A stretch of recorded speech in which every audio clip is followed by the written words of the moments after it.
The next topic that we are going to study is escape velocity.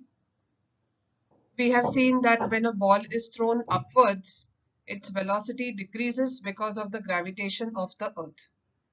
So we all have experienced this.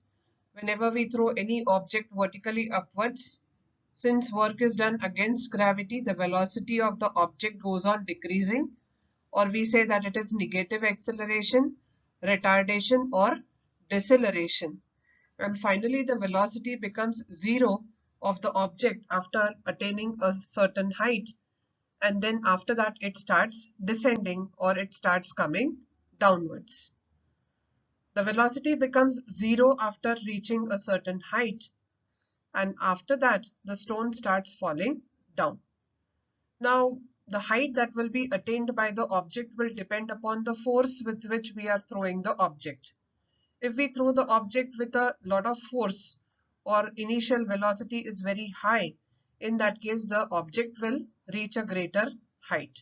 But if the initial velocity or the force that we have applied is very less, in that case the height attained by the object will be less.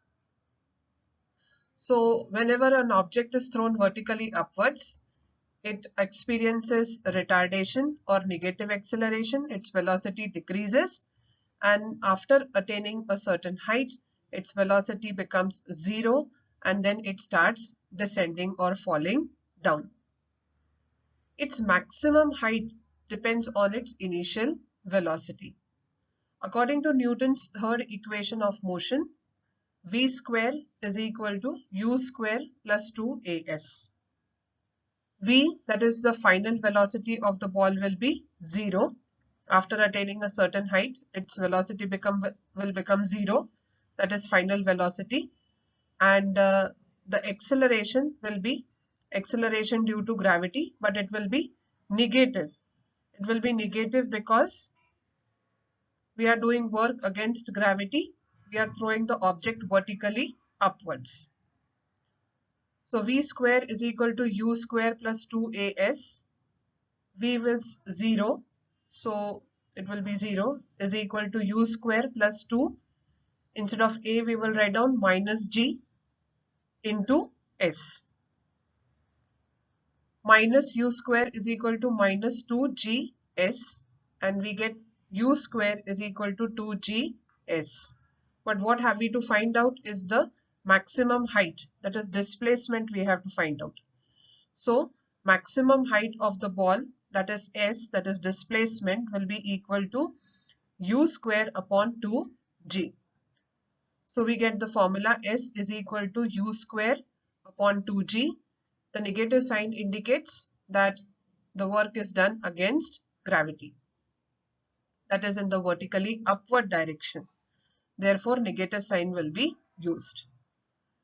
Thus, higher the initial velocity u, the larger is the height reached by the ball. So the greater the force with which we are throwing the ball, or higher the initial velocity, that is u, the greater will be the height reached by the ball. The reason for this is that higher the initial velocity, the ball will oppose the gravity of Earth more, and larger will be the height to which it can reach. So the reason has been given here. That is, the greater the force with which we throw the ball, the greater will be the initial velocity. And this will help the ball to oppose the force of gravity which acts in the downward direction, and it is trying to pull it down. And hence the ball will go to a greater height if it is thrown with a greater initial velocity. So this is about the escape velocity. More about it in the next slide. We have seen that the value of g keeps decreasing as we go higher above the surface of the earth. So we have studied about acceleration due to gravity, and in that we have studied that how the value of g keeps decreasing as the height of the object above the earth's surface keeps on increasing. If we keep increasing the initial velocity of the ball, it will reach larger and larger heights, and above a particular value of initial velocity of the ball is able to overcome the downward pull by the earth and can escape the earth forever and will not fall back on the earth. This velocity is called escape velocity.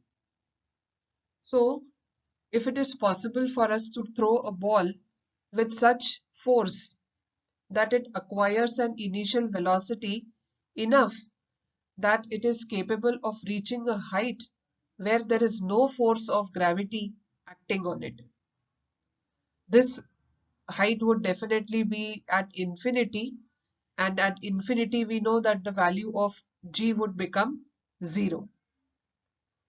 So this initial velocity with which we need to throw the ball so that it achieves a height of infinity where no force of gravity acts on it is called as the escape velocity. Once again, I will repeat it. If we are able to throw an object with such force that it acquires an initial velocity enough that it acquires a height where there is no force of gravity acting on the object, and this height will be definitely at infinite distance from the earth, and so that there is no gravitational force on the object, and hence it will never come back on the earth. So this initial velocity with which we need to throw the object is called as escape velocity. Now here in this diagram, if this is a planet, say Earth, and there is a spacecraft which we have to send on Moon or other planets. So this spacecraft has to reach a point where there is no force of gravity acting on it. Only then it can be a part of Moon or any other planet. So initially, this spacecraft starts revolving around the Earth in elliptical orbits. So you can see elliptical orbits, and these all are the orbits in which the spacecraft is going to revolve. Now these elliptical orbits are called as orbit raising maneuvers. Now an orbit raising maneuver is an operation that places the spacecraft into higher orbit. So you will see that every orbit is higher than the other one. And finally, we find that when the spacecraft completes one maneuver, its speed constantly goes on increasing. It is more in the next one. So by the time it reaches the last maneuver, it has got sufficient velocity, and now it can escape from the gravitational pull of the Earth. So this velocity that it acquires so as to overcome the gravitational pull is called as escape velocity. Now this escape velocity will be different for different planets and satellites. It will depend upon the mass of the planet and the satellite, and it will also depend upon the height at which the object is from the planet or satellite. The greater the mass of the planet or satellite, the greater will be the escape velocity of that planet that will be required by the spacecraft to achieve to overcome the gravitational pull. For example, escape velocity from Earth is 11.2 kilometers per second. If the spacecraft has to overcome the gravitational pull of the Earth, then the minimum velocity that it requires to overcome the gravitational pull is 11.2 kilometers per second. So with this velocity, it has to be propelled so that it overcomes the gravitational pull. So this is what is escape velocity.